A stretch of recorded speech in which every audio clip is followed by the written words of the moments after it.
Movie की शुरुआत में हम नीमो नाम की एक लड़की को देखते हैं। उसकी मॉम अब इस दुनिया में नहीं है और वो एक लाइट हाउस में अपने पापा पीटर के साथ रहती है।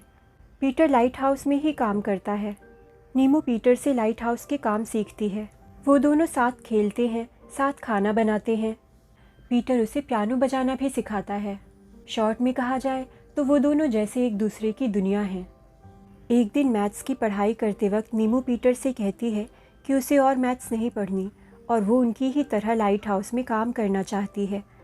पर पीटर कहता है कि एक बार वो ये समझ जाए कि लाइट हाउसेस क्यों बनाए जाते हैं तो वो उसे उसकी चाबी दे देगा।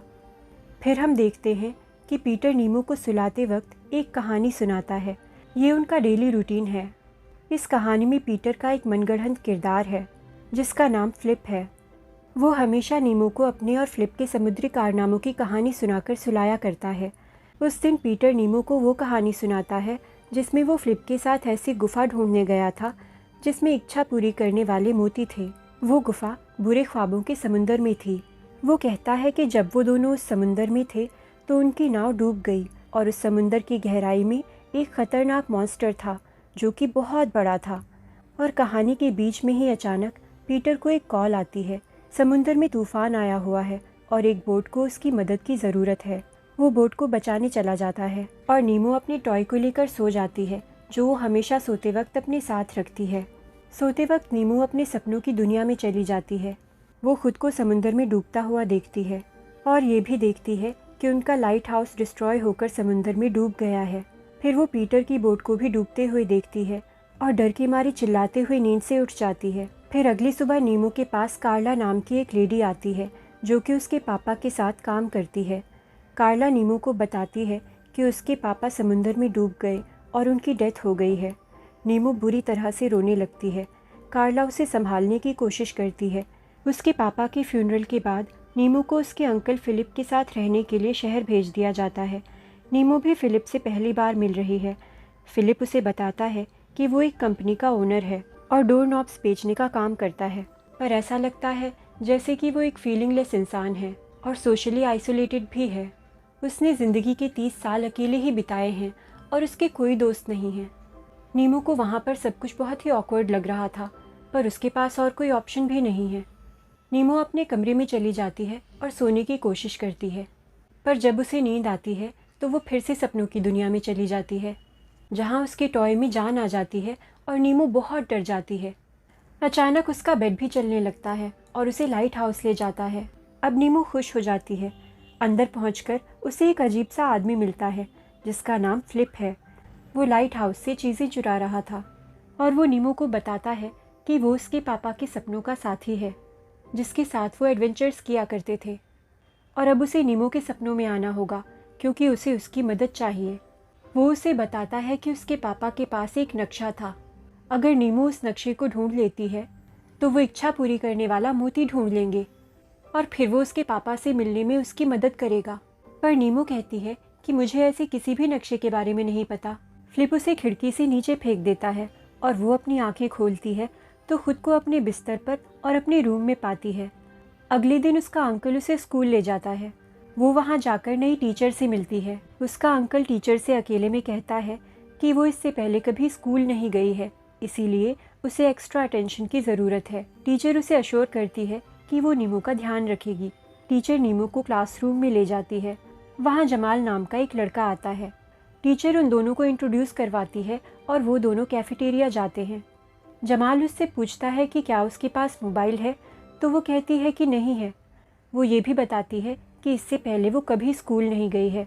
शाम को उसका अंकल उसे ताला खोलना सिखाता है, पर नीमो को इसमें कोई इंटरेस्ट नहीं है। नीमो अपने कमरे में सोने चली जाती है। कुछ देर बाद जब वो उठती है तो देखती है कि उसका टॉय फिर से जिंदा हो गया है। उसका टॉय लाइट हाउस से लाए बॉक्स से एक पेंटिंग निकालता है। अचानक नीमो की नींद खुलती है और वो लाइट हाउस से लाए हुए सामान में ढूंढना शुरू करती है और उसे उसमें से वही पेंटिंग मिलती है। उसी पेंटिंग में उसे वो मैप मिलता है जिसका जिक्र फ्लिप ने किया था। अगले दिन नीमो अपने अंकल के फ़ोन से अपनी स्कूल अटेंडेंस कैंसिल कर देती है। वो स्कूल के बेसमेंट में जाती है और सोने की कोशिश करती है। उसे नींद आ जाती है और वो फिर से सपनों की दुनिया में चली जाती है। नीमो खुद को लाइट हाउस में पाती है और फ्लिप को ढूंढती है और उसे वो नक्शा देती है। फ्लिप कहता है कि अब मैं वो मोती ढूंढ लूँगा, पर नीमो कहती है कि वो अपने पापा को देखना चाहती है और वो कहती है कि वो भी उसके साथ जाएगी। पहले तो फ्लिप उसे नहीं ले जाना चाहता क्योंकि वो जगह एक बहुत ही खतरनाक जगह है, लेकिन उसकी ज़िद के आगे फ्लिप को मानना पड़ता है। फ्लिप उससे कहता है कि वो एक एक करके अलग अलग दरवाज़ों से अलग अलग सपनों में जाएंगे, और जब वो पहले सपने में जाते हैं तो नीमो देखती है कि वो एक बहुत ही खूबसूरत जगह थी जहाँ सब तरफ फूल ही फूल थे और सुंदर सुंदर चिड़ियाँ चहचहा रही थीं। नीमो बहुत ही ज़्यादा खुश और एक्साइटेड हो जाती है। जब वो आगे बढ़ते हैं तो एक आदमी उन्हें रोक लेता है और पूछता है कि क्या उनके पास पार्टी का इनविटेशन है, पर फ्लिप और नीमो मैनेज करके पार्टी में पहुंच जाते हैं। फ्लिप पार्टी एंजॉय करने लगता है, पर नीमो उसे वहां से चलने के लिए कहती है क्योंकि उन्हें वो इच्छा पूरी करने वाला मोती ढूंढना है, पर फ्लिप उसकी बात नहीं सुनता और मस्ती करता रहता है।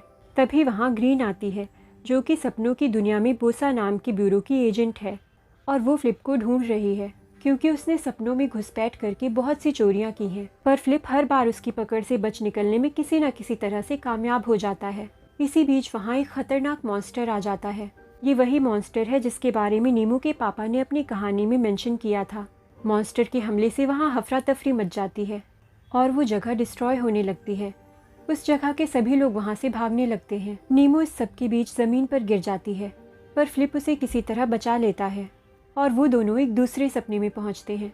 फ्लिप कहता है कि वो इस मॉन्स्टर के बारे में नहीं जानता और उसने उसे पहले कभी नहीं देखा, पर नीमो उसे बताती है कि उसने उसे सपने में पहले भी देखा है।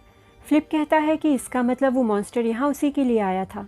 तभी अचानक नीमो की आँख खुल जाती है और उसकी नींद टूट जाती है और वो वहाँ जमाल को खड़ा पाती है। जमाल उसे स्कूल बेसमेंट में देखकर बहुत सरप्राइज्ड है।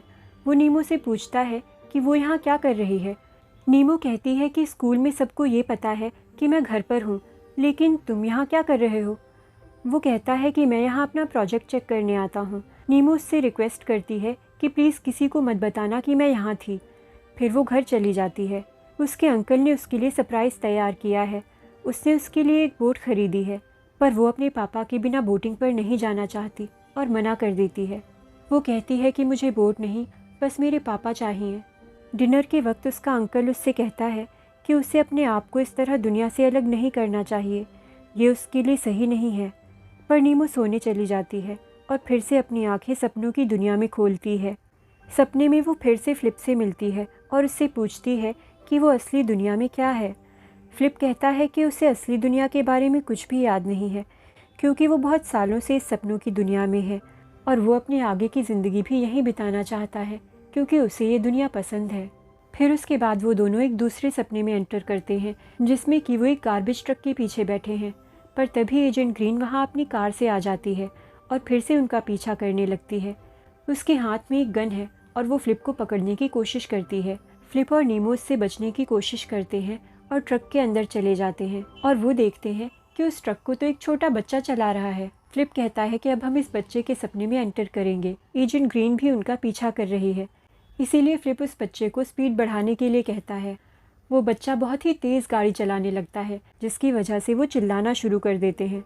एजेंट ग्रीन भी अपनी गाड़ी की स्पीड बढ़ा देती है और वो उन्हें बस पकड़ने ही वाली है, पर अचानक वो ट्रक समुंदर में गिर जाता है और वो सब पानी के अंदर तैरने लगते हैं। फिर वो एक और सपने में एंटर करते हैं जिसमें वो एक बिल्डिंग में है, पर एजेंट ग्रीन भी वहाँ होती है और जब वो वहाँ से भागने की कोशिश करते हैं तो वो अपनी गन से उन पर फायर करती है जिससे वो उसी वक्त फ्रीज हो जाते हैं। एजेंट ग्रीन उन दोनों को पकड़कर जेल में बंद कर देती है। कुछ देर बाद वो वापस आती है और नीमो को अपने साथ अपने ऑफिस में ले जाती है। वो नीमो से कहती है कि उसे असली दुनिया में रहना चाहिए, ना कि सपनों की दुनिया में। सपने कभी सच नहीं होते और इस दुनिया में कोई जादुई मोती नहीं है। वो इच्छा पूरी करने वाले मोती बस एक अफवाह हैं। वो नीमो को वार्न करती है और सपनों की दुनिया छोड़कर असली दुनिया में लौट जाने के लिए कहती है।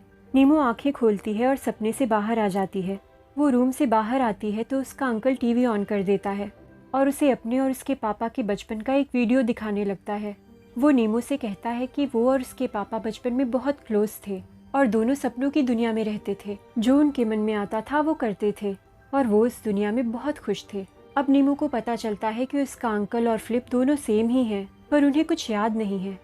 उसका अंकल कहता है कि तुम्हारे पापा ने तुम्हारी मॉम से शादी करने के बाद मेरा साथ छोड़ दिया। वो इमोशनल हो जाता है और रोने लगता है अगले दिन जब नीमो स्कूल जाती है तो उसे गैलरी में जमाल और उसके साथी मिलते हैं। वो उससे बात करने की कोशिश करता है पर वो उसे कहती है कि अभी मुझे जाना है। वो फिर से स्कूल के बेसमेंट में चली जाती है। फिर से वो अपने सपनों की दुनिया में जाने के लिए तैयार है। वो सपनों की दुनिया के सब दरवाज़ों से एक एक करके जाती है। पहले वो उस पार्टी वाली जगह से गुजरती है और फिर वो उस जेल में पहुंचती है जहां फ्लिप कैद है। वो ताला तोड़ती है और वो दोनों वहां से भाग जाते हैं। फिर वो अगले सपने में पहुंचते हैं। वो एक बर्फीली जगह है और वहाँ बड़े बड़े पक्षी हैं, लेकिन अचानक एजेंट ग्रीन वहाँ आ जाती है। वो फिर से उन्हें पकड़ने की कोशिश करती है पर वो दोनों एक बड़े से पक्षी की पीठ पर कूद जाते हैं और फिर से एक बार बचकर भागने में कामयाब हो जाते हैं। थोड़ा और आगे बढ़ने पर उन्हें एक और दरवाज़ा मिलता है जिसे देखकर वो दोनों बहुत खुश हो जाते हैं। फ्लिप कहता है कि ये आखिरी दरवाज़ा है जिसमें उन्हें एंटर करना है और उसके बाद उन्हें वो मोती मिल जाएंगे। वो उस दरवाजे के अंदर घुसते हैं तो खुद को एक डार्क सी जगह पर पाते हैं और वहाँ बर्फ़ भी गिर रही होती है। नीमू को उस जगह पर थोड़ा डर लग रहा है। यहाँ वो फ्लिप को बताती है कि वो असली दुनिया में कौन है। वो उसे बताती है कि वो एक डोर नॉब बेचने वाली कंपनी का मालिक है और उसका अंकल है, पर जब उसके पापा की शादी हो गई तो उन्होंने फ्लिप के साथ सपनों की दुनिया में जाना छोड़ दिया। पर मोती मिलने के बाद आप दोनों असली दुनिया में एक हो जाओगे। फ्लिप अब कहता है कि वो उस मोती को नहीं ढूंढना चाहता क्योंकि वो असली दुनिया में वापस नहीं जाना चाहता। तो नीमू कहती है कि वो अकेले ही मोती ढूंढने चली जाएगी क्योंकि वो अपने पापा से मिलना चाहती है। फ्लिप अब उसे जागने के लिए कहता है और असली दुनिया में वापस जाने के लिए कहता है। नीमू स्कूल के बेसमेंट में अपनी आंखें खोलती है और देखती है कि उसकी टीचर उसके सामने है। वो उसके अंकल को स्कूल बुला लेती है। टीचर उससे पूछती है कि वो बेसमेंट में क्यों छुपी हुई थी। वो मुसीबत में फंस सकती थी। आखिर उसने ऐसा क्यों किया? तो नीमू कहती है कि आप नहीं समझेंगी और उसके आगे वो कुछ भी नहीं कहती। टीचर उससे और उसके अंकल से कहती है कि आप दोनों एक ही तरह के जज्बात से गुजर रहे हैं और आपको उनका सामना करना चाहिए। घर पहुंचकर नीमू का अंकल उससे पूछता है कि तुमने मुझसे झूठ क्यों बोला और मेरे तुम्हें इतना प्यार देने के बावजूद तुम मुझ पर भरोसा नहीं करती। दोनों के बीच बहस होती है।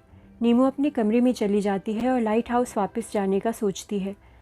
वो अपना सामान पैक करती है और अपनी टॉय के साथ एक बोट पर लाइट हाउस की ओर जाने लगती है। समुंदर में तूफान आया हुआ है और बहुत ही तेज़ बारिश हो रही है। बोट की लकड़ी अचानक नीमू को हिट करती है और वो बेहोश हो जाती है। उसी बेहोशी में वो नींद और सपनों की दुनिया में चली जाती है। अब वो खुद को समुंदर की गहराई में पाती है। नीमू को एक होल दिखता है जिसमें वो जादुई मोती हैं। वो अपने टॉय को मोती लाने भेजती है। दूसरी ओर फ्लिप सपनों की दुनिया में इंजॉय कर रहा है। तभी वो एक पोस्टर देखता है और उसे पता चलता है कि मोस्ट वांटेड चोरों की लिस्ट में वो पहली पोजीशन पर है। कुछ देर बाद वहाँ एक छोटा सा प्लेन आता है। उसमें से एक आदमी उतरता है और उसे बताता है कि छोटी बच्ची नीमू बुरे ख्वाबों के समुंदर में है और वो वहाँ अकेली है। जब फ्लिप को ये पता चलता है तो वो उसके लिए बुरे ख्वाबों के समुंदर की ओर उसी प्लेन से भागता है। उधर हम देखते हैं कि नीमू को अपने टॉय की मदद से एक मोती मिल जाता है, पर तभी वो भयानक मॉन्स्टर वहाँ आ जाता है। पर इससे पहले कि वो मॉन्स्टर नीमू को पकड़ पाए, फ्लिप वहाँ आकर उसे बचा लेता है। वो दोनों उस मॉन्स्टर से बचने के लिए भागने लगते हैं। वो अब अपने सपनों में एंटर करते हैं और वो सारे दरवाज़ों से एक एक करके गुजरते हैं, लेकिन मॉन्स्टर अभी भी उनके पीछे है और एक पॉइंट पर वो फ्लिप को पकड़ लेता है। फ्लिप उस मोती को नीमू की ओर फेंक देता है। अब वो मोती नीमू के हाथ में है और वो फ्लिप के लिए विश मांगने की सोचती है। वो विश करती है कि फ्लिप उस मॉन्स्टर से बच जाए। इस तरह वो अपने पापा को देखने की विश का बलिदान दे देती है और विश करती है कि फ्लिप जाग जाए। फ्लिप सपने से गायब हो जाता है और मॉन्स्टर के चंगुल से बच जाता है। नीमू वहाँ से चली जाती है। हम देखते हैं कि असली दुनिया में नीमू का अंकल फिलिप उसे ढूंढ रहा है। वो उसे पानी के अंदर से निकाल लेता है और उसे उठाने की कोशिश करता है। उधर नीमू अपने सपनों की दुनिया में लाइट हाउस में पहुँचती है। हम देखते हैं कि वो मोती उसके हाथ में राख बनकर उड़ जाता है, क्योंकि एक मोती से एक ही विश पूरी हो सकती है। पर तभी उसके टॉय के मुंह से एक और मोती निकलता है और नीमू अपने डैड से मिलने की विश मांगती है। वो उनसे मिलती है और गले लगा लेती है। वो दोनों पहले की तरह ही टाइम स्पेंड करते हैं। फिर नीमू उन्हें कुछ कहानियाँ सुनाती है और बताती है कि उसके साथ क्या हुआ। पीटर उससे कहता है कि उसे अपनी ज़िंदगी में खुश रहना चाहिए और असली दुनिया में वापस चले जाना चाहिए, और वो अपनी सारी ज़िंदगी सपनों की दुनिया में नहीं बिता सकती क्योंकि नई ज़िंदगी उसका इंतज़ार कर रही है। वो ये भी कहता है कि उसका अंकल उसका ध्यान रखेगा और वो दोनों साथ खुश रहेंगे। और अब वक्त आ गया है कि वो असली दुनिया में चली जाए। नीमो मान जाती है और वो दोनों एक दूसरे को आखिरी गुड बाय कहते हैं। नीमो असली दुनिया में जाग जाती है और अंकल फ़िलिप को अपने सामने पाती है। वो उसे प्यार से गले लगा लेता है और उसे सपनों की दुनिया के बारे में सब याद आ चुका है। अगले दिन नीमो अपने स्कूल में अपने साथियों के साथ खुश है और फ़िलिप भी बहुत बदल चुका है और अब वो फ़्लिप की तरह ही एक्ट करता है। वो दोनों बोटिंग पर जाते हैं और बहुत खुश हैं। वो दोनों सपनों की दुनिया में भी साथ में ट्रैवल करते हैं और इसी हैप्पी नोट पर मूवी ख़त्म हो जाती है। अगर आपको ये वीडियो पसंद आया हो तो please like, share and subscribe और मैं मिलूँगी आपसे अगले वीडियो में। Thank you for watching.